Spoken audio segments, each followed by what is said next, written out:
friend of mine was a missionary in Africa, and one day he went to this, what is it when it eats away your fingers and nose and leprosy? He went to a leprosy camp, and he said he came over the top of this hill, and it was basically they were down in a valley. He was looking out over the valley, these houses and campfires where they were cooking and stuff, and so he went down and he preached to all these people, and as he walked into the camp, he said there were two guys shucking one ear corner, and the leprosy had eaten away all the fingers but two on one guy and all the fingers on the other guy, so they literally had to work together. One guy was pressing both his hands together with no fingers, while the other guy took his two fingers and shut the corner. And so he was looking at what leprosy had done to these two guys, and it broke his heart. So he preached that day and kind of, tried to do what he could to be a comfort to them, just this whole community of outcast lepers in Africa. And he said at the end of the day, he went back up, he was standing on top of this hill looking down. He said the sun was setting, he was looking down over this camp. And he said God spoke to him and said, "That's how I see you. Sin has eaten away at what I intended you to be." Just like leprosy has eaten away at what God intended these men to be and made them less than what he designed. Leprosy had numbed them, so they couldn't feel when their fingers were broken and they got infected and they had to amputate them. That's a part of what that disease does. Literally, leprosy destroys the nervous system. And he essentially said, I see you the way you see them. I see sin as having eaten away at the person I wanted you to be. And I think that if we're going to be Christian men who are willing to embrace this idea of violence, then we've also got to embrace that idea of loving people who are less than what God intended them to be. To see them with God's eyes as violent men, evil men who've done terrible things, and our heart be broken because the sin they lived in has stripped away the humanity of what God designed them to be. And because God's heart is broken that his child who he loves is doing that to themselves and doing that to other people, we've got to be willing to see them with that kind of capacity. And that's hard. That's very hard. I'll be honest, I'm not that good at it. And that's the struggle for my friend who's a prison guard and all these guys that come through. Because after a while, you have to disassociate from them and say they're nothing, they're pieces of crap. They deserve what's happening to them. They've chosen this lifestyle, and he's lost that capacity to look at them as being leprosy-eaten souls who are living less than what God designed them to be. I think that's great context for this notion of when we're defending our homes, for instance. We can't lose sight that person who we may have to use the force on is someone that needs the redemption of Christ. And it could cause us to spare his life. Instead of saying, he came in my house on top. It could give us clarity on when we should be using it. And it should give us pause at the horror of what it means to end a person's capacity to have the freedom to be redeemed. Yeah. That we have now sealed that person's fate for an eternity. And that's a burden that we've both got to be willing to bear, but we've got to bear both sides of it. The ability to do it, but also the weight of what it means when we do pull that trigger. When you, earlier tonight, you were talking about the motivation that we have and the heart set when we're taking that action. It's somewhere in Ezekiel, so many times, told you, some of my Christian friends have said, you got to hate people because God hates them. But God said in Ezekiel, I don't take pleasure in the death of the wicked man. Mm-hmm. He doesn't seek the death of wicked men. I just sit here thinking about the time where he opened up the earth and swallowed entire nations and did that. Why? Well, I don't know, because he's God. He can see things I can't. So he had a reason for it. But ultimately, justice being for the good of society, I'm sure he did it to prevent a greater evil from happening. But then in Proverbs, it says that when people treat you wickedly, to be kind to them. In so doing, he coals the fire on their head. But his next sentence says, and don't gloat about it, because I may change my mind and put it on you. Right. So, the whole attitude is God doesn't seek the indestruction of men just because they're bad and because they're flawed and missing pieces. That's why he wants to restore us back to the condition that he made us to be. I remember when I was growing up, I watched LSherer. Remember? Have you ever seen that? Yeah. So what happens in the end? I cried. He gets to the little puppy thing. Grown men cry all like babies. So why did you bawl like a baby?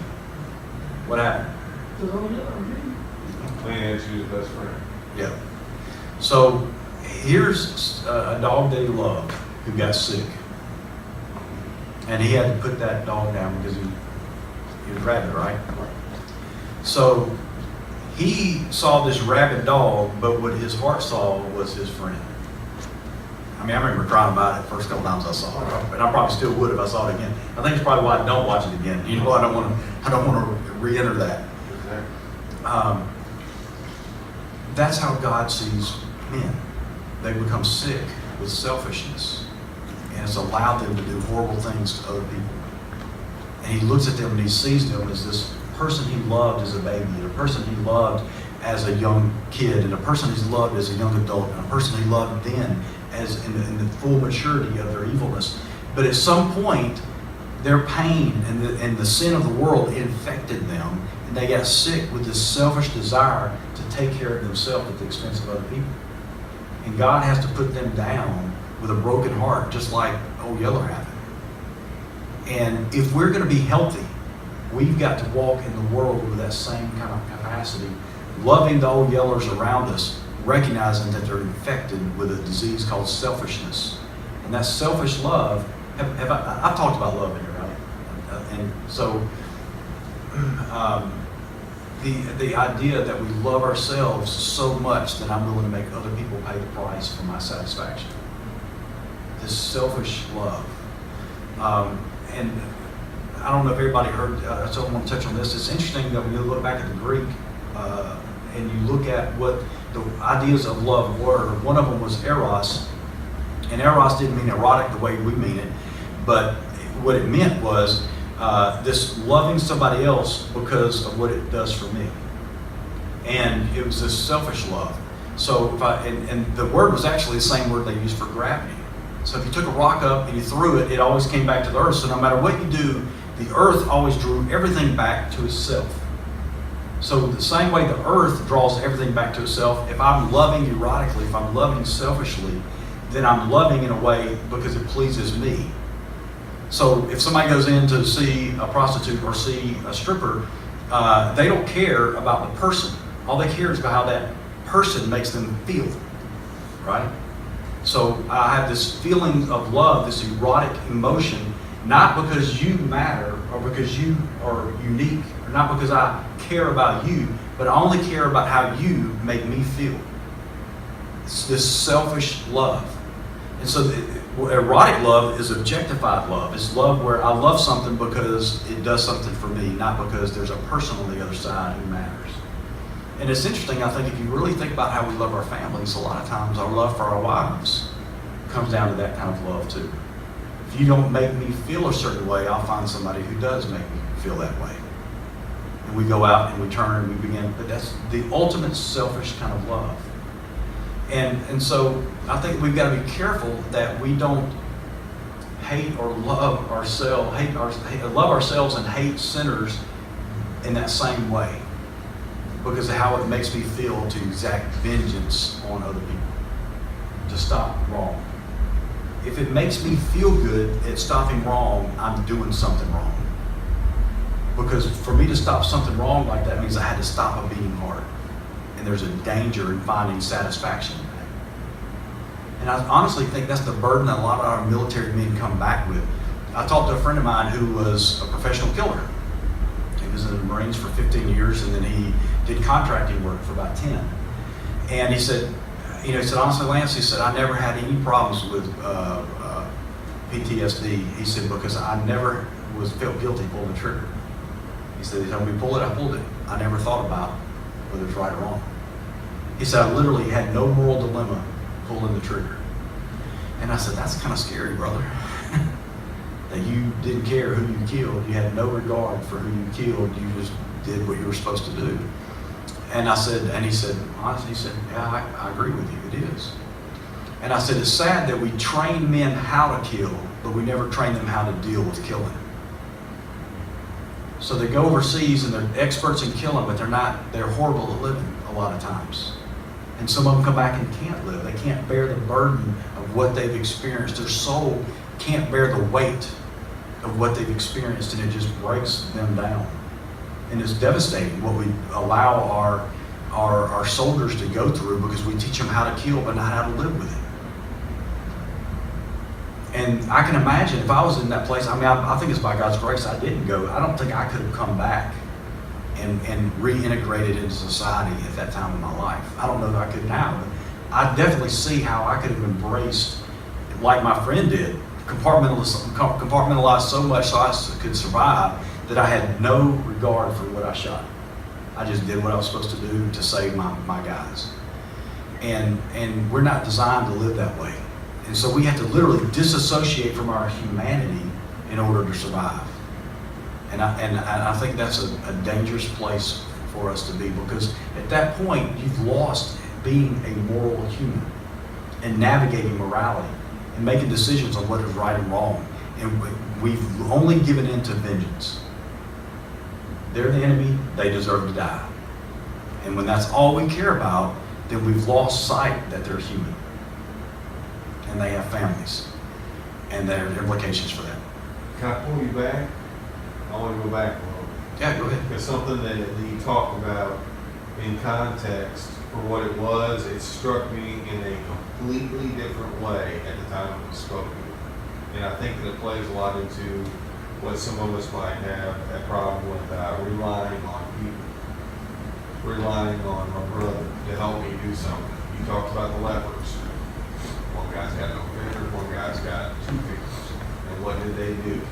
They needed to eat. Did they have a family that needed to eat? They came together, and that guy with 2 fingers shut while the other guy helped.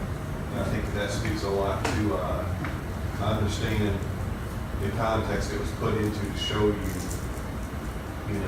what you're missing. But on the same hand, those 2 guys were put there with leprosy for a reason. They weren't put there by themselves. God put them there. And they took what they had and they made something happen for that moment. And I think especially in some of the stuff that we might be going through in the near future or not, that it's a big eye-opener for us to be willing to put a shoulder on somebody else's shoulder, and hope that that next person will help us and make that reality happen, to be able to shuck that ear corn when I got 2 fingers, because I know that my brother's going to hold it with his palm. Yeah, and create that trust and dependency upon one another. And we have to do it now. It's going to be too late in the midst of a crisis to do that, because you can't do it in a healthy way. If you don't have that pattern now, you're not going to develop it in a crisis. Well, it speaks because everybody wants to go do everything on their own. But to be able to realize that you can't do stuff on your own, that sometimes you need that help, that can be that, that valor. Because it might save countless people down the road. And it goes back to C.S. Lewis's quote in Four Loves about us not wanting to care about anything and wanting to be in that coffin, hard and irredeemable and unbreakable. And we don't want to be vulnerable. We don't want to be disappointed. We don't want to be dependent upon somebody else, because then it can let me down. And whether it's emotionally with my wife or my wife emotionally with me, it goes down to even that basic level of, if we can't do that with our wife, how are we going to do that with other people in the midst of a crisis? And if I can't be transparent and vulnerable with the person that I believe loves me the most in this world and knows me the best, then how in the world am I going to do it with you in a way that's healthy? Because either I'm going to use you or you're going to use me until it's no longer convenient. But we're not really going to serve one another in the way that God's designed us to, and love one another in a way that's healthy.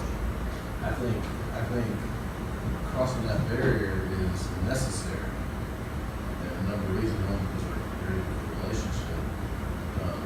But the other thing it does is that truly makes living living. Because if I'm living, I'm alive, but I shut off from other people and I'm just surviving, that is not living.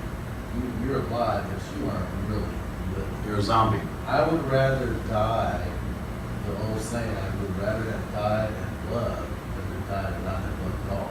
Right. You know, that's the thing. Living life the way God intended is in relationship with people.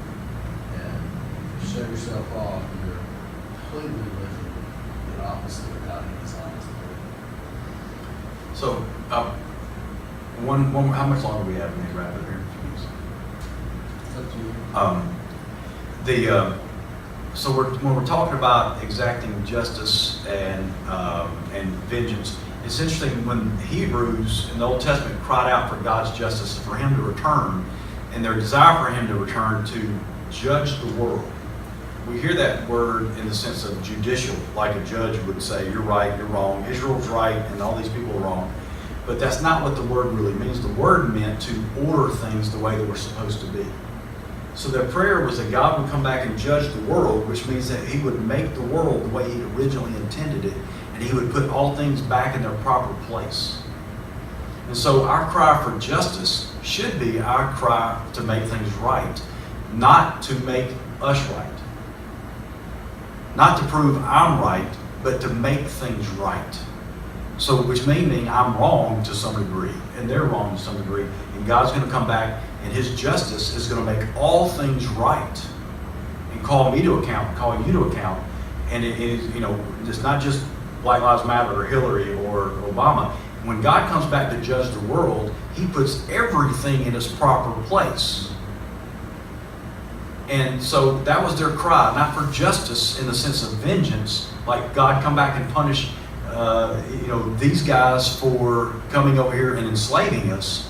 They cried out for God to reorder the world the way He intended it to be. Sometimes I think our cry for justice is for punishing other people.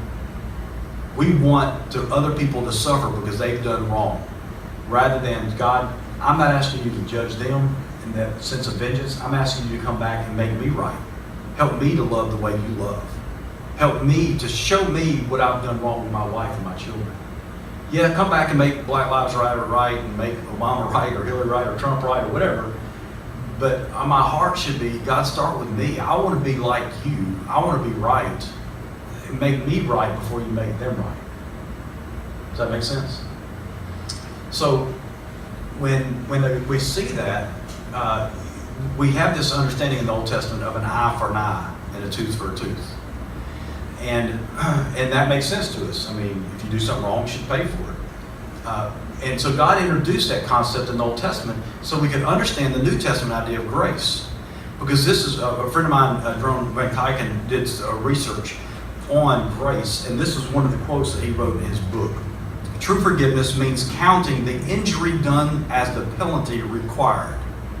Instead of demanding an eye for an eye, the injured party reckons her lost eye as if it was the offender's eye, which by rights should be lost.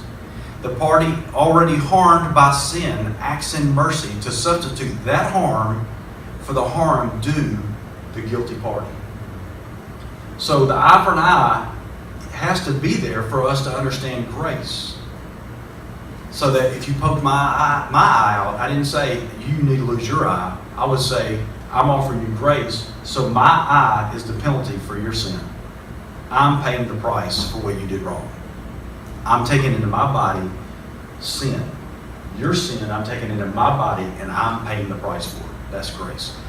Which is why Jesus Christ was on the cross, taking sin into Himself and saying, you should die because you sinned, but I'm paying the price because you literally killed me, and I'm paying the price for your sin. There was I don't know if I can find it, but it's on my phone. They found a piece of paper in Auschwitz.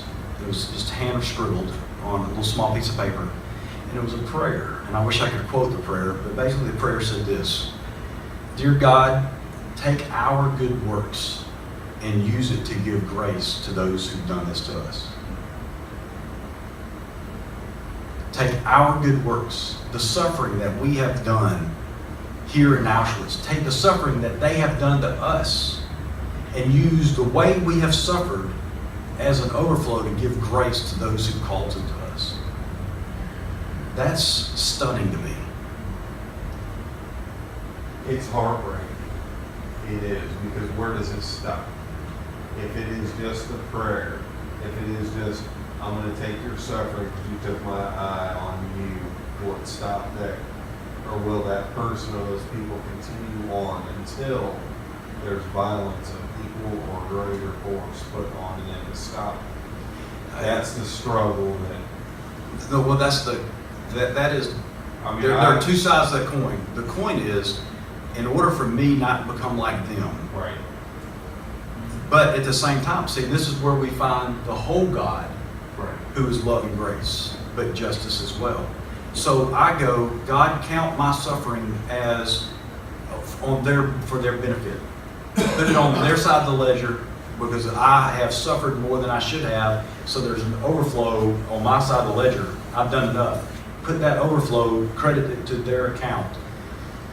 And so justice says, I'm not going to let you put that much on somebody's ledger again. Not because I'm mad that you did it to me and my family, but because it's not right for you to do it to other people. And it wasn't right for you to do it to me. So we stand against evil, not on our behalf, but I do it for you. That's the difference between justice and vengeance. I want to stop evil because evil is wrong, not because evil has done something to me. Does that make sense? Because we're looking at ourselves, we're looking at others. Yeah, and that's where it goes back to, I think, where we can talk about. That's just kind of where I don't want to get to the part where I'm complacent, where I'm taking. And when we love other people, that love can drive. Like you say, somebody that has done it to you, Right. or a woman before has done it. You know, they've done it before. So where's the stopping point? The stopping point is love, and this is the difference. Let's say that I had gone through Auschwitz, and I had suffered horribly the way so many of those people suffered. If I come out and I want to find all these Nazis, I don't do it because I suffered. I don't do it for vengeance. I don't do it to satisfy my need. I do it because I love other people. Not because I hate the Nazis, but because I love people. And I go, the Nazis are wrong and I can't let them do this to people anymore because I love people. So my heart's full of love, and that love propels me to stop violence and to stop evil and to stop wrong. As soon as I'm motivated by what I'm against, then what has poisoned their heart begins to poison my heart. If I'm motivated by what I hate, I'm full of hate. If I'm motivated because I love other people and I love other people's children, then I'm motivated by love and passion for them, and that can be healthy. But if I'm motivated by what I despise, what is distasteful for me, what angers me, what is wrong to me, if I'm motivated by what is wrong, then what poisoned their heart is begin to infiltrate my heart. Is that fair? I think what you're touching on, you may not realize it, is the difference between defending and being a vigilante almost. I mean, if you start letting the bad side of this equation grow in your heart, and what you do is you come to the point where you go, you know what? The only way to stop this is for me to go out and proactively stop it. You know, that's what happens, and I think that's where that is not. God puts people in place for that purpose. He didn't stick you in that place to determine that, unless you were a law enforcement officer called for that purpose. You see what I'm saying? Mm-hmm. So I think that's where we're struggling is, because I think we absolutely have to believe that we are capable of being able to be justified in defending those people that we love, and we have to guard ourselves against being the arm of God, you know, killing the infidel. Yeah, because I'm not willing to go out and destroy evil if it costs me my soul. Right. If it blackens me, it's not worth it. And now, there's a part of me that goes, oh, I'd be willing to do that, even if it costs me, I'll save 1,000 people, even if it costs me my life or it costs me eternity. If it saves my children, it'd be worth the price. But it's not. It's not worth it if it costs me, if it dirties me. And because what happens is you become wounded, and you become broken, you become small, and you become those two lepers trying to live life, but you can't do it anymore. Spiritually, we become men who are only partially men. We're not fully human anymore. That's the danger of vengeance. That's the danger of war, is that so much is put upon you that it eats away at the goodness that you have, and we become bitter and trite and angry, and we begin to do to other people the very thing we started out trying to stop. It was first running through my head when I go away. Mercy triumphs over justice. I fought that for a long time. It's a verse in the Bible, but it violated my sense of justice and what justice is for mercy to be able to triumph over it. Because to me, that was God relenting in His standard.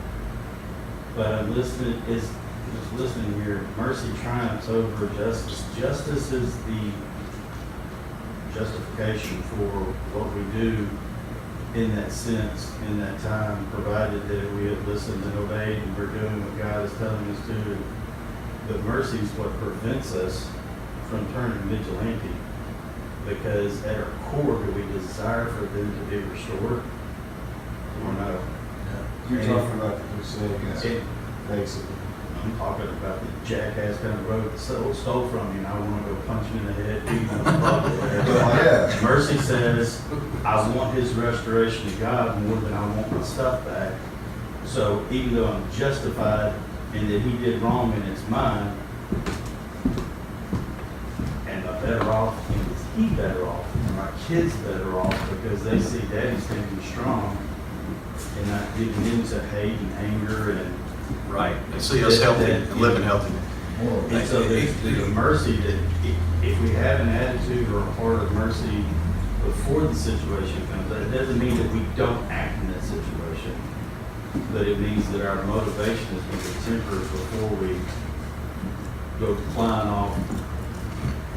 And this touches upon, we hear in our society all the time, all sins are equal. And my argument is, all sins are not equal, and here's why. If I steal a pen and I abuse a child, there may be an eternal damnation for me the same if I'm unrepentant. So eternity, it may be the same. God judges me and I don't enter into heaven because I have unrepentant sin in my life. But we also say that sin does something to us. If I commit a sin, it affects me. And so me stealing a pen and me abusing a child, not only does it do something different to the child if I stole his pen versus abusing him, it's worse on him, but it's worse on me as a human. As a fully operational human, for me to abuse other people does something to me that makes me less human. It makes me less what God designed me to be. And so stealing the pen does less damage to me, does less damage to my soul, to my personhood, than me raping somebody. Does that make sense? Well, under the law, one will get you stoned and one with you. You're right.